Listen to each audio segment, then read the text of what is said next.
نبينا ومولانا محمد وعلى آله وصحبه أجمعين وعلى من تبعهم بإحسان ودعا بدعوتهم إلى يوم الدين. أما بعد فأعوذ بالله من الشيطان الرجيم. وأن ليس للإنسان إلا ما سعى وأن سعيه سوف يرى ثم يجزاه الجزاء الأوفى. صدق الله العظيم.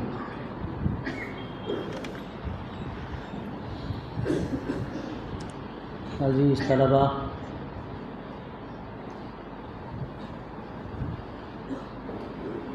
سال کو شروع ہوئے تقریباً 7 مہینے ہو رہے ہیں. یہ دنیا حقیقت میں کاروبار کی جگہ ہے، منڈی ہے. اس کی آدمی کاروبار کرتا ہے تو لین دین کرتا ہے، اور کامیاب تاجر وہ ہوتا ہے جو اپنا حساب رکھتا ہے، کیا کھویا کیا پایا، کتنا خرچ کیا اور اس میں ہمیں کتنا نفع ہوا. سچی بات یہ ہے کہ یہ ہمارے سوچنے کی بات بھی ہے کہ یہ مدت جو ہم نے گزاری، اور سے ہمارے عزیز طلباء وہ ہیں جو اسی سال داخل ہوئے، اور ایک بڑی تعداد ان بچوں کی ہے کہ جو پہلے سے تعلیم حاصل کرتے ہیں. لیکن سب جانتے ہیں کہ یہ دوسرا سال ہے آف لائن تعلیم کا. اس سے پہلے جو تعلیم ہو رہی تھی وہ کئی سال آن لائن تعلیم ہوئی، اور وہ آن لائن تعلیم بس بدرجہ مجبوری تھی، اور سب جانتے ہیں کہ اس کا کتنا فائدہ ہوا اور کیا نقصان ہوا. اور میں تو سمجھتا ہوں کہ شاید نقصان زیادہ ہوا. فائدہ بھی ہوا، فائدہ اٹھانے والوں نے فائدہ بھی اٹھایا، لیکن عمومی طور پہ یہ نظر آتا ہے کہ اس کا نقصان زیادہ ہو. اب یہ گزشتہ سال جو گزرا، سنبھلتے سنبھلتے میرا خیال ہے کچھ فرق پڑا، اور یہ جو دوسرا سال ہے آف لائن تعلیم کا، اب اس کو بھی 7 مہینے ہو گئے. اس میں کوئی شبہ نہیں کہ الحمدللہ گزشتہ سال کے مقابلے میں کچھ فرق، لیکن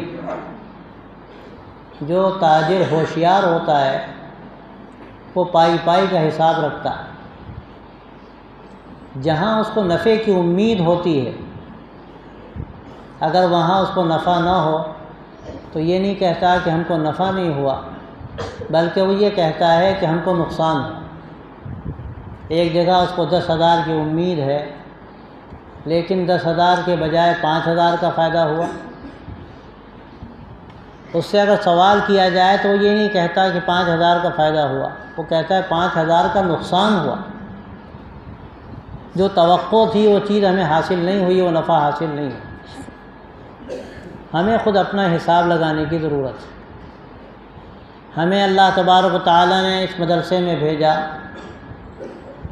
زندگی کے جو قیمتی لمحات ہوتے ہیں جس میں آدمی بہت کچھ سیکھ سکتا ہے اور زندگی کو بنا سکتا ہے، مستقبل کو سنوار سکتا ہے، اللہ نے ہمیں اسی لیے بھیجا یہاں. لیکن ہمیں غور کرنا چاہیے کہ ہم اپنے ساتھ ظلم کر رہے ہیں یا انصاف کر رہے ہیں. اور عجیب بات ہے، ہم کو احساس نہیں ہوتا اس کا کہ ہم جو کچھ کر رہے ہیں اس کا نقصان کس کو ہے.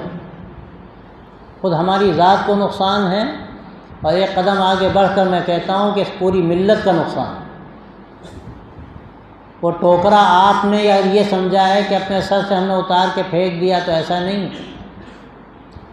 وہ آپ نے نہیں رکھا اپنے سر پر، وہ آپ کے سر پر ملت نے رکھا، آپ کو اس کو اتارنے کا کوئی حق نہیں ہے۔ ہمیں اس پر توجہ دینے کی ضرورت ہے، اپنا جائزہ لینے کی ضرورت ہے، اپنا محاسبہ کرنے کی ضرورت ہے کہ جو وقت اللہ تبارک و تعالیٰ نے ہم کو دیا، ہم نے اس سے کیا فائدہ اٹھایا۔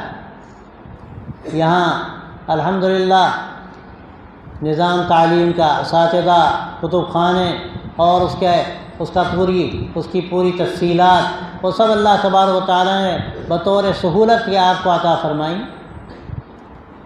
لیکن سچی بات یہ ہے کہ انسان جو کرتا ہے وہ اپنے لیے کرتا ہے، لہا ما کسبت وعلیہا ما اکتسبت، جو کرے گا، جیسا وہ کمائے گا، جیسی محنت کرے گا اس کو اس کے مطابق ملے گا۔ اور یاد رکھو کہ دنیا میں بھی ملے گا اور مرنے کے بعد بھی ملے گا۔ میں نے جو آیت آپ کے سامنے پڑھی اس میں اللہ تبارک و تعالیٰ یہی بات ارشاد فرماتا ہے، وَأَن لَّيْسَ لِلْإِنسَانِ إِلَّا مَا سَعَىٰ وَأَنَّ سَعْيَهُ سَوْفَ يُرَىٰ، کہ انسان جس کے لیے محنت کرتا ہے وہی ملتا ہے اس کو، اور اس کی محنت کے نتائج ضرور اس کے سامنے آئیں گے۔ اللہ تعالیٰ کا دنیا کا نظام یہی ہے، محنت کرنے والی کی محنت اللہ ضائع نہیں کرتا، لیکن کوئی ہاتھ پہ ہاتھ دھرا بیٹھا رہے اور جو راستہ اللہ تبارک و تعالیٰ نے اس کے لیے طے کیا ہے اور وہ راستہ اس کے لیے کھولا گیا ہے، اس راستے پر چلنا ہی نہ چاہے تو آدمی کیا کر سکتا ہے۔ باتیں بنانے سے کچھ نہیں ہوتا، اصل تو راستہ ہے، اس راستے پر چلنے سے ہوتا۔ اس پر ہم جتنا چلیں گے اور اس کے لیے ہم قربانی دیں گے، ہمارا جی چاہے یا نہ چاہے۔ جب ہمارے لیے کامیابی کا ایک راستہ طے کر دیا گیا اور یہ ہم نے نہیں طے کیا، یہ تو گویا کتاب و سنت سے طے شدہ ہے، اللہ تبارک و تعالیٰ نے اس کو طے کیا۔ اب اس کے بعد اگر کوئی اپنے لیے دوسرا راستہ بنائے تو اس کے لیے کس قدر ناکامی کی بات۔ اور میں اکثر یہ کہتا ہوں کہ جو عصری ادارے ہیں، جن کو میں وقتی ادارے بھی کہتا ہوں، وقتی علوم کے ادارے ہیں، جہاں جو تعلیم دی جاتی ہے، سچی بات یہ ہے کہ وقتی تعلیم ہے، دنیا کی حد تک ہے، آخرت میں اس کا فائدہ آپ کو نظر نہیں آئے گا اگر دین کا علم آپ نے حاصل نہیں کیا اور آخرت کی کامیابیوں کے راستے آپ کے سامنے نہیں آئے۔ آپ انجینئر بن جائیے، آپ ڈاکٹر بن جائیے، آپ فلاسفر بن جائیے، آپ کسی آسمان کے تارے توڑنے والے بن جائیے، لیکن آپ کے اس علم کا فائدہ آپ کی اس دنیا کی حد تک ہے، آخرت میں اس کا کوئی فائدہ ہونے والا نہیں اگر آخرت کی کامیابی کا تصور نہیں۔ وہ تصور کہاں سے ملتا ہے آپ؟ اگر یہ مدارس نہ ہوں، اگر یہ دین کی تعلیم نہ دی جائے، اگر یہ قرآن و سنت کا نظام نہ ہو تو یاد رکھیے آپ کو کبھی بھی اس حقیقی فائدے کا علم حاصل نہیں ہو سکتا۔ آپ کو وہ علم کالجوں میں نہیں ملے گا، بڑی بڑی یونیورسٹیوں میں چلے جائیے، آپ کو وہاں آخرت کی کامیابی کا علم نہیں دیا جائے گا۔ ایک ڈاکٹر بننے کے بعد آپ کیسے کامیاب ڈاکٹر بن سکتے ہیں جس کا فائدہ آپ کو اس دنیا کے علاوہ مرنے کے بعد کی ابدالآباد کی زندگی میں بھی ہو؟ وہ علم آپ کو دین سے ملے گا، علم دین سے اس کی روشنی آپ کو ملے گی۔ اللہ نے کیسا انعام کیا، ہمیں اس کا احساس نہیں ہوتا۔ ہم مدرسوں میں آ کر تعلیم حاصل کرتے ہیں، ہمیں بالکل اندازہ نہیں ہوتا کہ اللہ تبارک و تعالیٰ نے ہم پر کتنا بڑا انعام کیا۔ یہ دین کا علم کوئی معمولی علم نہیں، یہ حقیقی کامیابی دلانے والا علم ہے، اور اس کو میں حقیقی علم سمجھتا ہوں۔ باقی جتنے علوم ہیں دنیا کے وہ سب وقتی علوم، ان سب علوم کا فائدہ صرف اس دنیا کی حد تک ہے، اس کا فائدہ آپ کو آخرت میں ہونے والا نہیں۔ لیکن یہ دین کا جو علم ہے اس کا فائدہ آپ کو آخرت میں ہوگا، یہاں دنیا میں بھی ہوگا، لیکن اصل اس کا جو فائدہ ہے وہ آخرت کا ہے، ہمیشہ ہمیشہ کا ہے، جو ایسا فائدہ ہے کبھی بھی ختم ہونے والا نہیں۔ لہم اجر غیر ممنون جس کو کہا گیا قرآن مجید میں، حقیقی فائدہ ہے۔ اور یہ جتنے بھی دنیا کے علوم ہیں، وقتی علوم ہیں، اگر ان کے اندر بھی آپ چاہتے ہیں کہ حقیقی فائدہ حاصل ہو تو اس کی بھی ضرورت ہے کہ آپ اس دینی علم سے روشنی حاصل کریں جو ہمیں اللہ تبارک و تعالیٰ نے اور اس کے رسول صلی اللہ علیہ وسلم نے علم دیا، کامیابی کا علم، آخرت کی کامیابی کا علم، حقیقی کامیابی کا علم۔ یہ وہ علم ہے جو رہنمائی کرتا ہے ان تمام علوم کے لیے کہ ان کو کیسے صحیح رخ دیا جائے اور ان کا کیسے صحیح فائدہ اٹھایا جائے، وہ فائدہ جو دنیا میں بھی ہمیں حاصل ہو اور مرنے کے بعد بھی حاصل ہو۔ اللہ کا انعام یہ ہے کہ اللہ نے ہمیں گویا کہ ایک بنیادی جگہ لا کے بٹھا دیا، محض کے لیے ہمیں اللہ تبارک و تعالیٰ نے یہاں بھیجا، لیکن ہم کو اس کا احساس نہیں ہوتا۔ ہم غالباً یہ سوچتے ہیں کہ جیسے دنیا میں کالجز ہیں، بڑی بڑی یونیورسٹیاں، یہ بھی ایک یونیورسٹی۔ میں آپ سے صاف کہتا ہوں، ان مدرسوں کو، ان عربی مدرسوں کو اگر کوئی کالج کہتا ہے یا یونیورسٹی کہتا ہے تو سچی بات یہ ہے کہ اس کی ازالہ حیثیت عرفی کے مترادف ہے۔ یہاں جو علم آپ حاصل کرتے ہیں یہ کون سا علم ہے؟ یہ حقیقت میں وہ علم ہے جس سے ہمیں حقیقی کامیابی حاصل ہوتی ہے، اور باقی دنیا کے جتنے علوم ہیں وہ وقتی فائدہ پہنچانے والے علوم۔ تو اب یہ جو علم ہم حاصل کرتے ہیں ہمیں کیسے اس میں کامیابی حاصل ہوگی؟ آپ یاد رکھیے، اللہ کا نظام یہ ہے کہ ہم جتنی محنت کریں گے، ہم جتنا اپنے آپ کو کھپائیں گے، اپنی صلاحیتوں کو لگائیں گے، اپنی خواہشات کو دبائیں گے اور نظام کو پوری طرح سمجھ کر اس پر آگے بڑھیں گے، اللہ تبارک و تعالیٰ اس کے مطابق ہمارے لیے راستے کھولیں گے۔ والذین جاہدوا فینا لنہدینہم سبلنا، اللہ تبارک و تعالیٰ کی طرف سے اعلان ہے کہ جو ہمارے لیے اپنی جانیں کھپائیں گے ہم ان کے لیے اپنے راستے کھولیں گے۔ لیکن آج ہم ان مدرسوں میں آنے کے بعد نہ یہاں کا مقصد سمجھتے ہیں، نہ اپنی زندگی کا مقصد سمجھتے ہیں، اور اللہ نے جو ہمیں یہ قیمتی لمحات دیے ہیں، یہ جوانی کا زمانہ اور یہ بچپن کا زمانہ جو اللہ تبارک و تعالیٰ نے ہمیں اس لیے دیا کہ ہم اپنی زندگی کو سنواریں، ہم اپنے آپ کو آراستہ کریں، اپنے مستقبل کو اس کے ذریعے سے ہم روشن و تابناک بنائیں۔ اور ہماری جو ذمہ داری ہے ایک مدرسے میں آنے والے طالب علم کی حیثیت سے کہ اللہ تبارک و تعالیٰ نے ہمیں منتخب کیا لاکھوں نہیں، کروڑوں نہیں، اربوں لوگوں میں، اور کس کے لیے منتخب کیا؟ اپنے دین کے لیے، اپنے نبی صلی اللہ علیہ وسلم کے علم کے لیے۔ اب ہمارے اوپر کیا ذمہ داری عائد ہوتی ہے؟ ہم اپنا وقت ضائع کریں، ہم اپنی زندگی کے قیمتی لمحات کو برباد کریں، اور اللہ تبارک و تعالیٰ نے جو امانت ہمارے ذمے کی ہے ہم اس امانت میں خیانت کریں۔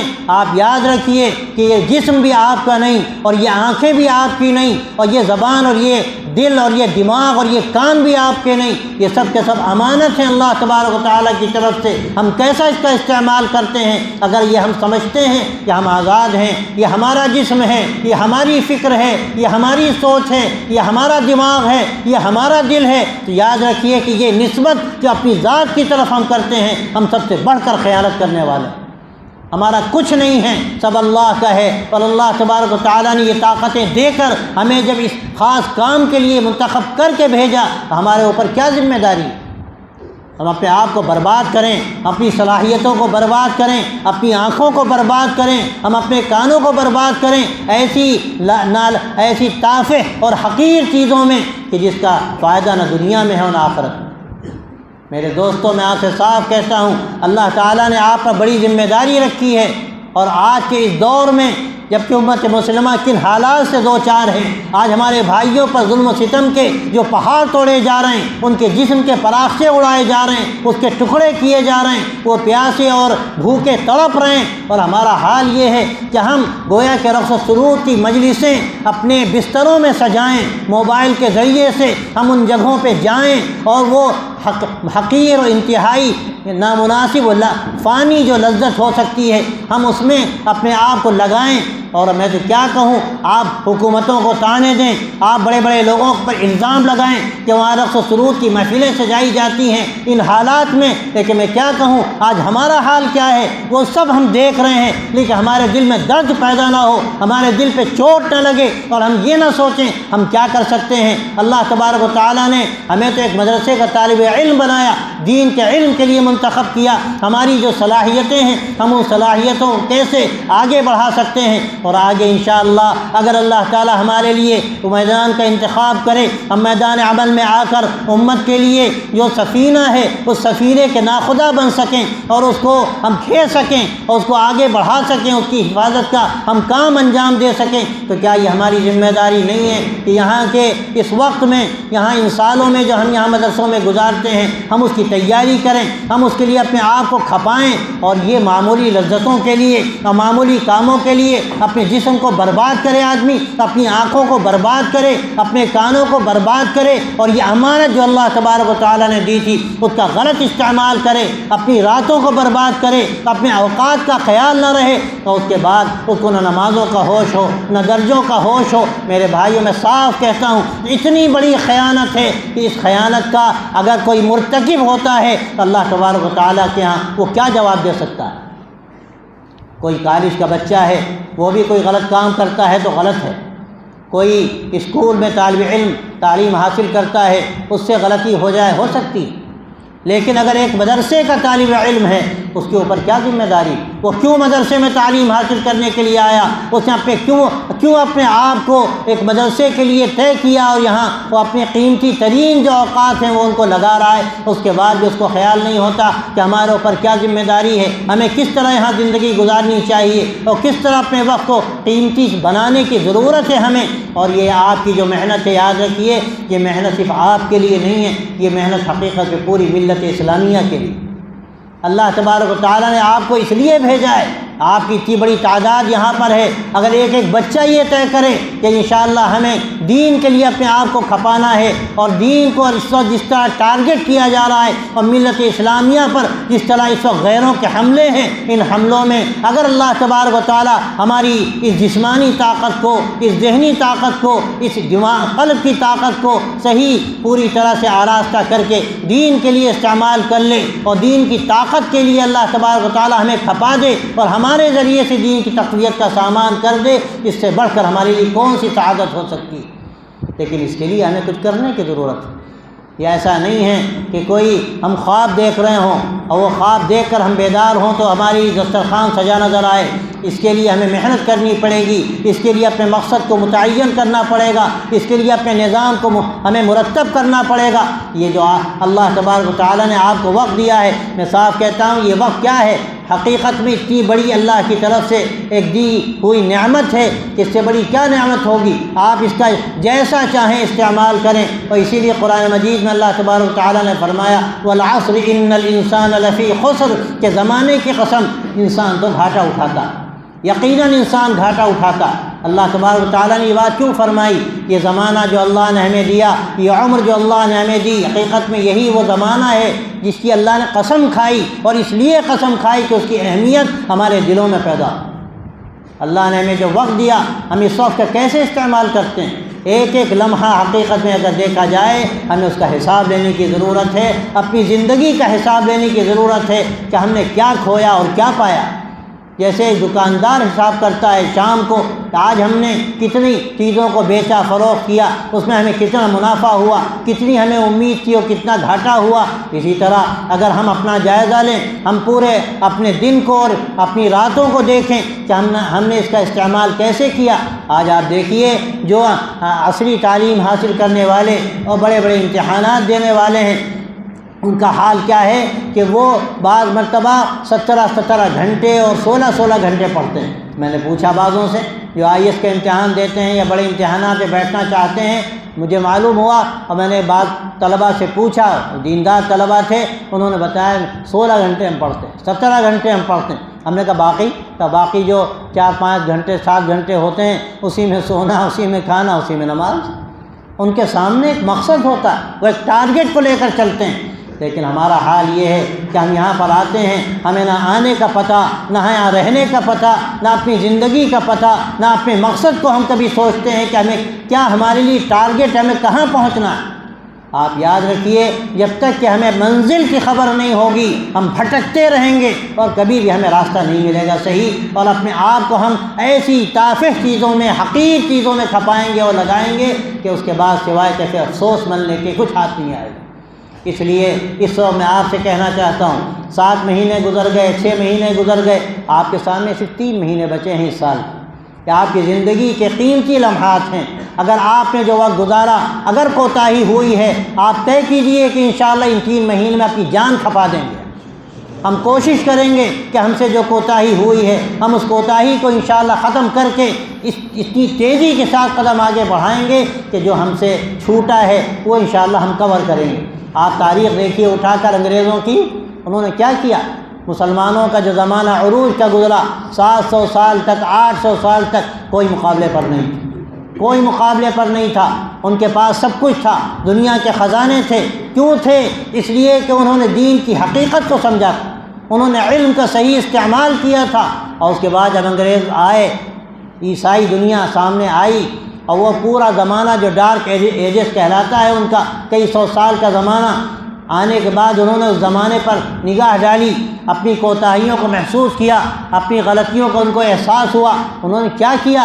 300 سال انہوں نے ایسی محنت کی ہے کہ جو 600 سال اور 800 سال کی محنت تھی وہ محنت انہوں نے 300 سال میں کر کے دکھائی، اور آج ساری دنیا پہ ان کا غلغلہ ہم کو نظر آ رہا ہے، اور دور دورہ ان کا نظر آ رہا ہے۔ ایسا نہیں ہے، اللہ تعالیٰ جو کچھ دیتا ہے وہ ایسے ہی نہیں دیتا۔ اللہ کا نظام یہ ہے کہ جو محنت کرے گا اس کو ملے، اور محنت ایک فرد کی نہیں، محنت چند افراد کی نہیں، محنت جب تک پوری ملت نہیں کرے گی اور ہر فرد اور ہر جماعت اور ہر ادارہ اپنی ذمہ داری کو محسوس نہیں کرے گا، اس وقت اگر آپ چاہتے ہیں کہ ملت اسلامیہ ایک بلند مقام کو حاصل کرے، اللہ تبارک و تعالیٰ اس دنیا میں اس کو عزت دے، یہ ہرگز ممکن نہیں جب تک کہ ہر فرد اور ہر جماعت اور ہر نظام اپنے بارے میں سوچ کر اور طے کر کے اپنی ذمہ داری کو ادا نہ کرے۔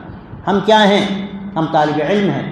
اگر اپنی ذمہ داری کو ہم محسوس نہیں کرتے، اپنے وقت کو ضائع کرتے ہیں اور تھوڑے سے مزے کے لیے اپنے آپ کو برباد کرتے ہیں، اللہ کی امانت میں خیانت کرتے ہیں، تو یاد رکھیے آپ پورے نظام میں خلل انداز ہوتے ہیں، پورے نظام میں خلل انداز ہوتے ہیں۔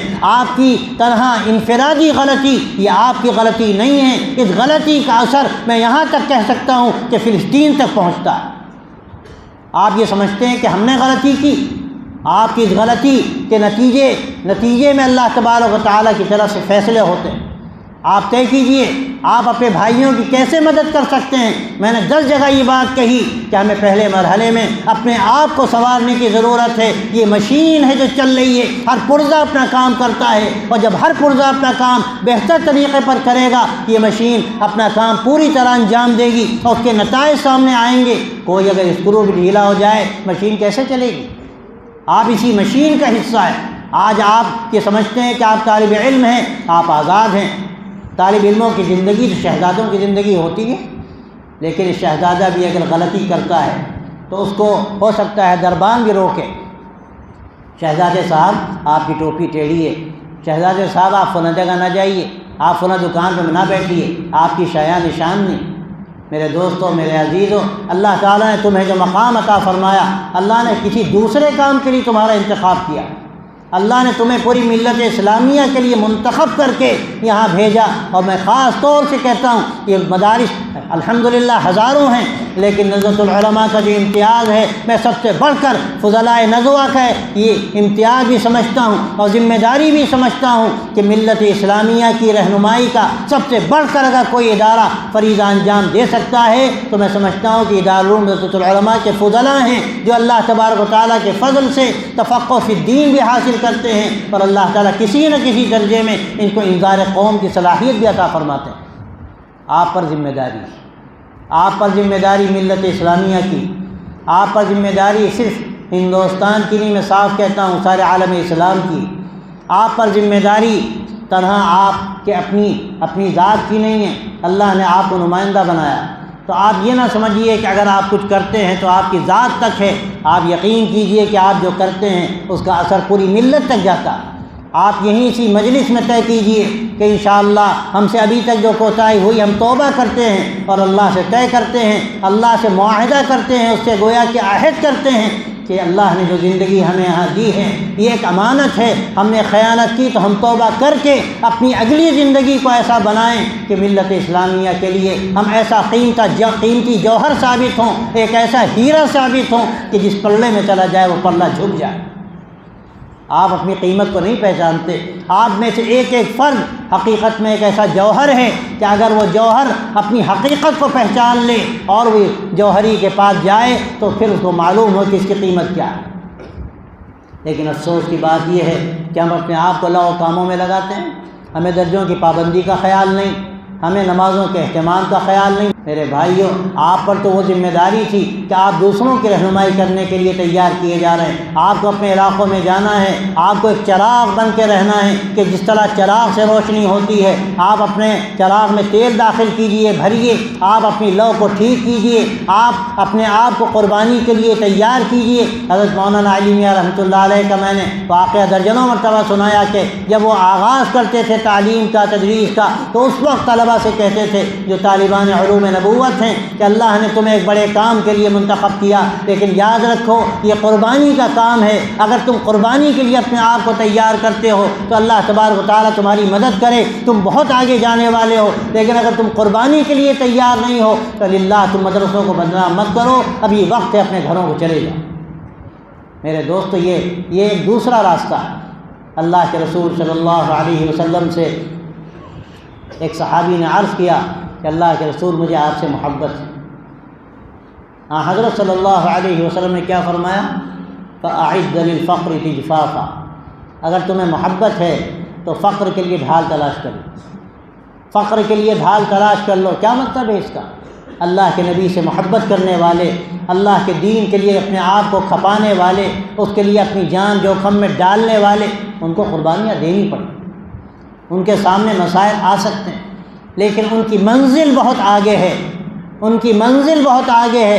کہتے ہیں ستاروں سے آگے جہاں اور بھی ہیں، ابھی عشق کے امتحان اور بھی ہیں۔ اللہ نے آپ کو ایک بڑے کام کے لیے پیدا کیا، آپ کو اللہ نے ایک بڑے کام کے لیے یہاں بھیجا ہے۔ میں تو یہ سمجھتا ہوں کہ اگر ایک ایک فرد یہاں یہ طے کر لے تو بہت کافی ہے، پورے ملک کے نہیں سارے عالم کے لیے کافی۔ لیکن افسوس کی بات یہ ہے کہ تناسب انتہائی خطرناک حد تک، بھیانک حد تک بگڑا ہوا ہے۔ ہمارے مدرسوں کے فارغ ہونے والے بچے اکثر کیا ہوتا ہے، 5%، 10% وہ ہوتے ہیں جو اپنے مقصد کو پہچانتے ہیں، جو اپنی زندگی کو کھپاتے ہیں اور پھر وہ اپنے لیے ایک میدان بناتے ہیں، اپنے لیے راستہ بناتے ہیں اور اپنی منزل تک پہنچتے ہیں۔ لیکن اکثریت کا حال کیا ہے؟ نہ یہاں پر ہوش رہتا ہے ان کو اور نہ فارغ ہونے کے بعد ہوش رہتا ہے۔ اور میرے دوستوں اور بھائیوں، جب یہاں ہوش نہیں رہتا تو فارغ ہونے کے بعد کیسے ہوش آئے گا؟ اس لیے میں آپ سے کہتا ہوں، اللہ نے جو آپ کو وقت دیا ہے، اللہ تبارک و تعالیٰ کی طرف سے ایک امانت ہے یہ، آپ اس کو پہچانیے۔ آپ طے کیجئے کہ اپنے وقت کو ہمیں قیمتی بنانا ہے، ہمیں ایک ایک لمحے کا حساب لینا ہے، اپنے وقت کو ضائع کرنے سے بچانا ہے، اور اس کے بالکل برعکس ہم صرف ضائع ہی نہ کریں بلکہ برباد کریں۔ ہم راتوں میں بیٹھ کر میں ان باتوں کا ذکر نہیں کرنا چاہتا، اس مقدس جگہ مسجد میں بیٹھ کر اپنی زبان سے کہنے والا کیا کہے، میں سمجھتا ہوں کہ سننے والے سمجھتے ہوں گے اور جو بھی مرتکب ہیں وہ جانتے ہوں گے۔ ہمارے ایک سے کہتا ہوں، آپ طے کیجئے، آپ اپنی راتوں کی حفاظت کیجئے، آپ اپنے اوقات کی حفاظت کیجئے، آپ غلط چیزوں میں اپنے آپ کو لگنے سے بچائیے، اور یہ سمجھیے کہ یہ کون کر رہا ہے؟ یہ آپ کے دشمن ہیں، یہ آپ کے دشمن ہیں۔ آپ کو دشمنی کا احساس نہیں؟ آپ کا دشمن آپ کے گھر میں آئے اور آنے کے بعد وہ سامان لوٹے، وہ آ کر اپنے آپ کے ماں باپ کے ساتھ بدسلوکی کرے، ان کے ساتھ مار پیٹ کرے اور نہ جانے کیا کیا خرافات کرے، اور آپ اس کو اپنا دوست بنائیں، آپ اس کے ساتھ رہیں؟ اس سے بڑھ کر بے حمیتی اور بے شرمی کی کون سی بات ہو سکتی ہے؟ میں آپ سے کیا کہوں، آپ نے کتنے اپنے دشمن اپنی آستینوں میں پالیں۔ آپ یاد رکھیے، اگر آپ دوست و دشمن کا فرق نہیں سمجھتے، آپ کبھی بھی کامیاب نہیں ہو سکتے۔ آپ اس بات کو یقین کے ساتھ جانیے کہ یہ اللہ تبارک و تعالیٰ نے آپ کو یہاں بھیجا تو اللہ نے آپ کو ایک بڑے کام کے لیے منتخب کیا، تو آپ اپنی خود حفاظت کیجئے، آپ اپنے وقت کی حفاظت کیجئے، آپ جو نظام بنایا گیا اس نظام کی پابندی کیجئے، اور ایسے کسی کام سے بچیے جو آپ کے راستے کو کھوٹا کرنے والا ہے۔ انشاءاللہ اگر آپ نے یہ طے کیا تو میں سمجھتا ہوں کہ آپ بڑے نظام کا ایک حصہ بن سکتے ہیں، آپ ایک بہت بڑے نظام کا حصہ بن سکتے ہیں۔ میں اپنی زبان سے بہت سی باتیں کھل کر نہیں کہنا چاہتا اور شاید یہاں کہنا مناسب بھی نہ ہو، لیکن آپ یاد رکھیے، آپ اپنے آپ کو معمولی نہ سمجھیے، آپ ایک بڑے مشن کے لیے ایک بڑے سپاہی بن سکتے ہیں، ایک بڑے جنرل بن سکتے ہیں، لیکن اس کے لیے بڑی تیاری کی ضرورت ہے۔ اگر آپ ابھی تیاری کریں گے اللہ کی طرف سے فیصلے ہوتے ہیں، اللہ نہ جانے آپ کو کس بڑے کام کے لیے قبول فرمائے۔ حضرت مولانا علی میاں صاحب رحمۃ اللہ علیہ جو یہیں اسی مدرسے کے فارغ نظرۃ العلماء کے، اللہ نے ان کو جو مقام دیا اور پھر اللہ نے ان کو جو ظاہری عزت بھی دی، وہ دنیا جانتی ہے کہ بڑے بڑے بادشاہ ان کی خدمت میں آنا اپنے لیے باعث فخر سمجھتے تھے۔ اللہ نے دنیا ان کے قدموں میں لا کر ڈھیر کر دی، لیکن کبھی بھی دنیا کو انہوں نے سینے سے نہیں لگایا۔ ان کی زندگی دیکھو، ان کی تاریخ دیکھو۔ ایک واقعہ میں سناتا ہوں کہ ایک مرتبہ ان کو ایک استاد انگریزی پڑھاتے تھے، شیخ خلیل عرب، تو ان کے عربی کے استاد تھے۔ ایک اور استاد تھے، ان کا نام بھی اتفاق سے خلیل تھا، وہ حسوے کے رہنے والے تھے، خلیل حسوی صاحب، وہ انگریزی پڑھاتے۔ اور وہ خود سناتے ہیں، میں نے 10ویں مرتبہ حضرت سنا واقعہ، کہنے کہ ایک مرتبہ میں پڑھنے کے لیے گیا تو مجھے کہیں جانا تھا کام سے، میں نے کہا کہ مجھے چھٹی دے دی۔ انہوں نے کہا کہ نہیں، چھٹی کیا ضرورت؟ حضرت وہاں کہتے ہیں، ہم نے کہا نہیں، آپ چھٹی دے دیں گے تو ہمارا یہ کام ہو جائے گا۔ کہا ٹھیک ہے جاؤ۔ تو وہاں کہنے لگے، میں نکلا، دروازہ میرے ہاتھ سے چھوٹا اور ذرا زور سے بند ہوا، تو یہ سمجھے کہ یہ گویا ایک فتح کا اظہار کیا انہوں نے اور ایک عقل کا اظہار کیا۔ چھٹی مل گئی تو بہت تیزی کے ساتھ گیا، دروازہ زور سے بند کیا۔ انہوں نے شیخ خلیل عرب سے شکایت کی کہ آج علی نے ہمارے ساتھ ایسا کیا۔ شیخ خلیل عرب نے حضرت ماں کے بڑے بھائی تھے ڈاکٹر عبدالعلی صاحب، حضرت ماں کے مربی تھے، ان سے اجازت لی کہ آج ہم علی کی پٹائی کریں۔ بہت اچھی بات ہے، آپ کا شاگرد ہے۔ تو کہتے ہیں کہ حضرت ماں نے بلایا شیخ خلیل عرب نے اور یہ واقعہ بیان کیا، اور بیان کرتے ہی کچھ سنا نہیں ہم سے، بس پٹائی شروع کر دی۔ اتنا مارا کہ جب جی نہیں بھرا تو جوتا اتارا، اور جوتا اتار کے سر پر بار بار مارا کہ تو اپنے آپ کو بہت بڑا سمجھتا ہے۔ حضرت کہ میں سر جھکائے پٹتا رہا۔ اب گھر آیا تو چونکہ یتیم تھے اور اس وقت زیادہ عمر نہیں تھی، تو والدہ صاحبہ نے پوچھا، وہاں خبر ان کو ہوئی کہ آج بہت پٹائی ہے، تو والدہ صاحبہ نے پوچھا کہ علی سنا ہے کہ تمہارے استاد نے آج بہت مارا۔ حضرت مولانا فرماتے ہیں کہ اس وقت کاتب تقدیر قلم لیے بیٹھا تھا کہ ہم کیا جواب دیتے ہیں۔ اس وقت کاتب تقدیر قلم لیے بیٹھا تھا کہ ہم کیا جواب دیتے ہیں۔ اگر ہم یہ کہتے کہ ہاں انہوں نے واقعی آج بہت مارا تو لکھ دیا جاتا ہے کہ علی کو عربی نہیں آئی تھی، لیکن ہم کہتے ہیں کہ اللہ کا فضل تھا، ہم نے والدہ سے کہا نہیں انہوں نے مارا، ٹھیک کیا، ان کو مارنے کا حق ہے، ہمارے استاد ہیں وہ۔ تو بس پھر معاملہ صحیح ہو گیا اور اللہ کی طرف سے گویا فیصلہ ہوا کہ اللہ تبارک و تعالیٰ ان کو ایک بڑے کام کے لیے قبول فرمائے۔ ایک چھوٹی سی بات لیکن اس سے ایک سبق ملتا ہے۔ دیکھو ہر چیز کا ایک راستہ ہوتا ہے، آدمی اس راستے پر چلے منزل بڑی آسان ہو، راستے سے ہٹ کر چلے کتنا ہی اچھا راستہ نظر آتا ہو لیکن منزل تک نہیں پہنچ سکتا۔ میں اس کی مثالیں بھی دیتا ہوں آج کل کہ دیکھو ایک سڑک بڑی اچھی چلی جا رہی لیکن کہاں جا رہی ہم کو پتہ نہیں، اور ہمیں کہاں جانا ہے اگر ہم کو معلوم ہے تو ہم اس راستے پر چلیں گے جو راستہ ہماری منزل تک جاتا ہے، وہ چاہے سڑک اچھی نہ ہو، اس میں گڑھے ہوں اور بہت ہی خراب سڑک ہو، لیکن اگر منزل ہماری متعین ہے تو ہم اس راستے کو اختیار کریں گے جو ہمیں ہماری منزل سے قریب کر۔ ہم یہ نہیں کریں گے کہ اچھی سڑک پر چلتے چلے جائیں۔ اس لیے میں اکثر کہتا ہوں کہ اس دور میں بہت سے لوگ ہیں اچھا بولنے والے، اچھا لکھنے والے اور بہت بہتر طریقے پر اپنی بات کو پیش کرنے والے، لیکن کیا ان کی بات جو بہتر طریقے وہ پیش کر رہے ہیں کیا وہ بات صحیح ہے؟ کیا وہ ہمیں منزل تک لے جائے گی؟ کیا ہماری منزل کھوٹی کرنے والی بات؟ آپ یاد رکھیے اس زمانے میں ایسے فتنے ہیں، ایسے لوگ کھڑے کیے گئے ہیں یورپ و امریکہ کی طرف سے پیڈڈ ہیں نہ جانے کتنے، اور ان کو اس طرح تیار کیا گیا ہے کہ اس کے نتیجے میں آج ہمارے پوری ملت اسلامیہ کے لیے ایسے خطرات ہیں غلط راستے پر پڑ جانے کے، گمراہی کے راستے پر پڑ جانے کے، کہ ہر وقت ڈر لگتا ہے کہ کون نہ جانے کس راستے پر چلا جائے۔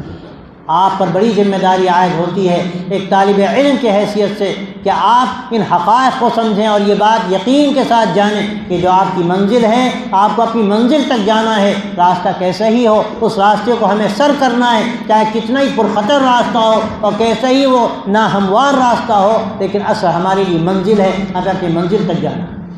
تو میرے عزیزو، آپ اپنے مقصد کو متعین کیجئے، آپ اپنے وقت کی قیمت کو پہچانیے، اور جو وقت بھی باقی رہ گیا آپ یہ سمجھیے کہ بڑا وقت ہم نے گنوا دیا، اب جو بھی وقت ہمارے لیے بچا ہے ہمارے لیے ایک قیمتی موقع ہے، ہم زیادہ سے زیادہ اپنے آپ کو اس وقت ان کاموں میں لگائیں کہ جو ہمارے لیے ضروری ہیں، جو ہمیں آگے بڑھانے کے لیے معاون ہیں، اور اپنی زندگی کو ہم زیادہ سے زیادہ مرتب بنائیں، اپنے اوقات کو مرتب بنائیں، اور اس طرح سے اپنی منزل تک پہنچنے کی کوشش کوشش کریں۔ یہ آپ کے لیے بھی بڑی ذمہ داری ہے آپ کے اوپر، اور اس حیثیت سے بھی بڑی ذمہ داری ہے کہ آج کے ان حالات میں جب کہ ملت اسلامیہ کن حالات سے دو چار ہے آپ جانتے ہیں، اس وقت آپ کے اوپر بہت بڑی ذمہ داری ہے، اور خاص طور سے نظرۃ العلماء کے جو فارغین ہیں میں سمجھتا ہوں ان پر سب سے بڑی ذمہ داری ہے کہ وہ اپنے آپ کو تیار کریں ملت کے لیے، ملت کی خدمت کے لیے اور ملت کی رہنمائی کے لیے۔ ساری دنیا میں جو مسلمان بستے ہیں اور ساری دنیا کے انسانوں کے لیے آپ کی زندگی ایک نمونہ بنے، اور آپ کو اللہ تبارک و تعالیٰ وہ صلاحیت دے، وہ رسوخ فی العلم عطا فرمائے، پھر آپ کی زبان میں اور آپ کے قلم میں وہ طاقت دے کہ اس کے ذریعے سے آپ ملت کی خدمت کر سکیں اور لوگوں کو صحیح راستہ بتا سکیں۔ یہ آپ کی ذمہ داری ہے۔ میں ضروری سمجھتا تھا کہ بہت زمانے سے آپ سے بات کرنے کا مجھے موقع نہیں ملا، میں نے خیال کیا کہ چند باتیں آپ سے عرض کروں۔ آپ یہاں سے طے کر کے جائیے کہ آج سے انشاءاللہ ایک نئے دور کا ہمیں آغاز کرنا ہے، اور تمام طلباء اگر یہ بات طے کریں گے آپ اس کا فائدہ دیکھیں گے۔ اور میں یہاں تک کہتا ہوں کہ جو بچے یہاں نہ آئے ہوں فَلْيُبَلِّغِ الشَّاهِدُ الْغَائِبَ، تو جو بچے یہاں موجود ہیں وہ جا کر ان تک بات پہنچائیں کہ بھائی ہم یہاں اپنا وقت ضائع کرنے نہیں ہیں، لیکن آج وقت ہے ہمارے پاس، اگر ہم سب طے کر لیں کہ ہمیں انشاءاللہ ملت کے اندر قوت پیدا کرنے کے لیے اپنے آپ کو سنبھالنا، ہم سنبھلیں گے تو ملت طاقتور ہوگی، اللہ تبارک و تعالیٰ اس دین کو عزت ہمارے ذریعے سے دے گا۔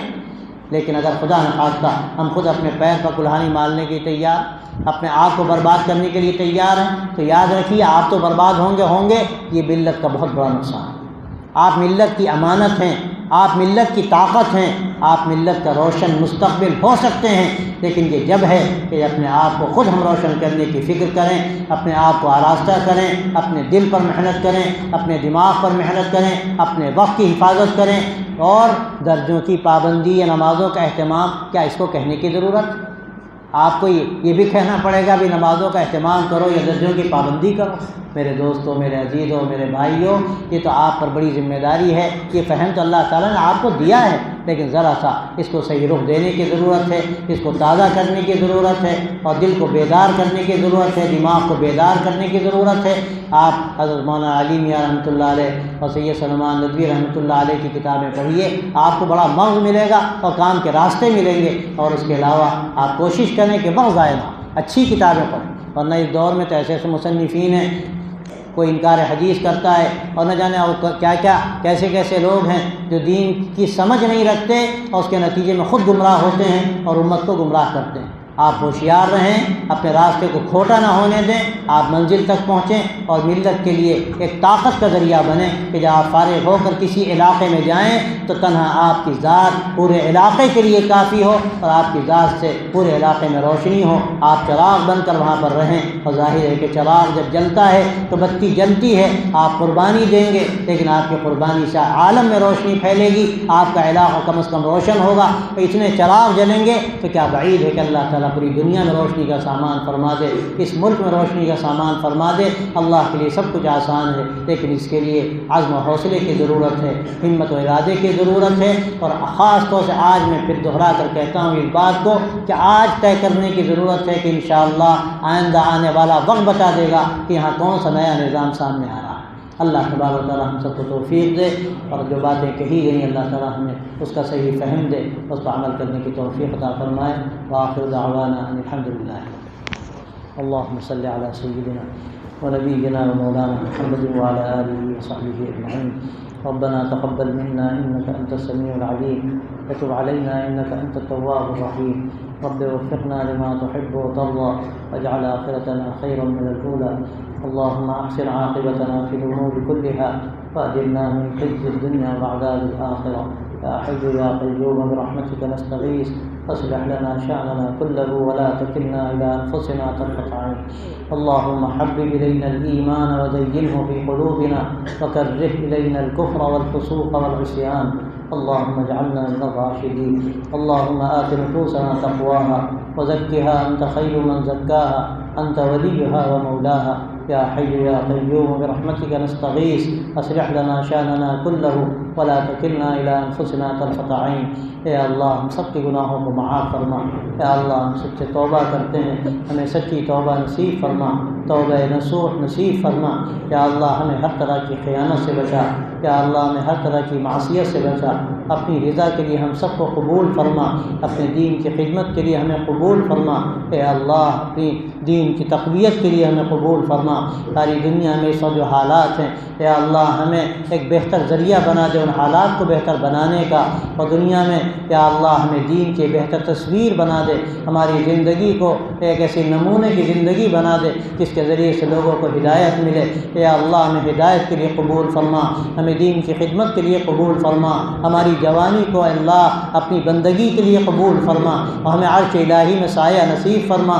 یا اللہ اپنے فضل سے اس وقت ملت جن حالات سے دو چار ہے یا اللہ ہمیں ایک ذریعہ بنا دے ملت کی تقویت کا اور حالات کے بہتر بنانے کا۔ یا اللہ تو ہمیں صحیح دعاؤں کی توفیق نصیب فرما، اپنے آپ کو کھپانے کی توفیق نصیب فرما۔ یا اللہ خاص طور سے یہ مدارس جو حقیقت میں دین کے قلعے ہیں، یا اللہ یہ قلعہ اسی لیے قائم ہوا کہ تیرے بندے ایسے یہاں سے تیار ہوں تو دین کی حفاظت کا کام کر سکیں اور دین کی تقویت کا ذریعہ بن سکیں۔ یا اللہ ہمیں اس کے لیے قبول فرما۔ یا اللہ ان میں سے ایک ایک طالب علم کو اس کے لیے قبول فرما، اس کی ہمت و حوصلہ نصیب فرما۔ یا اللہ ہمیں ایمان پر جما دے، اخلاص پر جما دے، یا اللہ طاعت پر جما دے، بہتر اخلاق پر جما دے۔ یا اللہ غلط کاموں سے ہماری حفاظت فرما۔ یا اللہ ہم شیطان کے اعلی کار بن جاتے ہیں، یا اللہ ہم دشمنوں کے اعلی کار بن جاتے ہیں۔ یا اللہ ہم تجھ سے پناہ چاہتے ہیں، ہمیں اپنی پناہ میں لے لے۔ یا اللہ ہمیں اپنی محبت نصیب فرما دے، اپنے نبی صلی اللہ علیہ وسلم کی محبت نصیب فرما دے، دین کی خدمت کے لیے ہمیں قبول فرما۔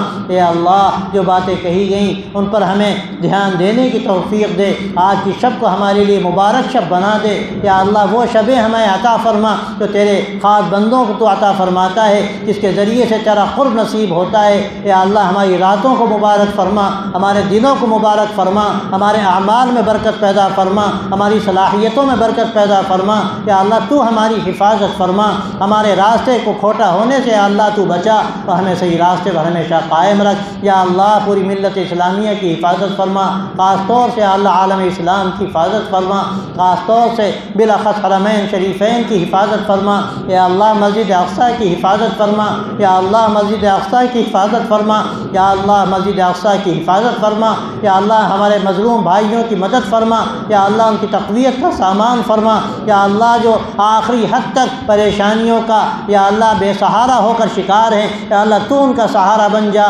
یا اللہ تو جو ظالم ہیں ان کے ظلم سے ان کو روک دے، ان کے ہاتھوں کو شل کر دے، ان کے یا اللہ جو وسائل ہیں ان کو برباد کر دے اور بیکار کر دے۔ اے اللہ ہماری زندگی کو ان کے کام میں لگا دے، ہماری زندگی کو ان کی تقویت کا ذریعہ بنا دے، ہمیں نیک اعمال کی توفیق دے کر اے اللہ عالم اسلام میں ایک خیر کے پھیلنے کا ذریعہ بنا دے۔ یا اللہ ہم سے اب تک کوتاہیاں ہوئیں، ہم اس کا اعتراف کرتے ہیں، ہم کو معاف فرما دے اور آگے ہماری زندگی کو بہتر زندگی بنا دے۔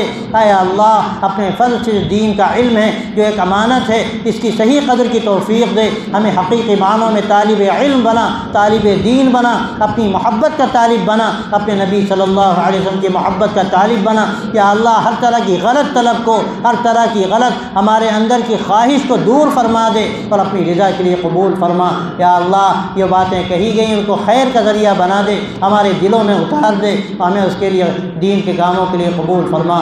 وصلی اللہ تعالی علی خیر خلقہ سیدنا و مولانا محمد وعلی آلہ وصحبہ اجمعین برحمتک یا ارحم الراحمین۔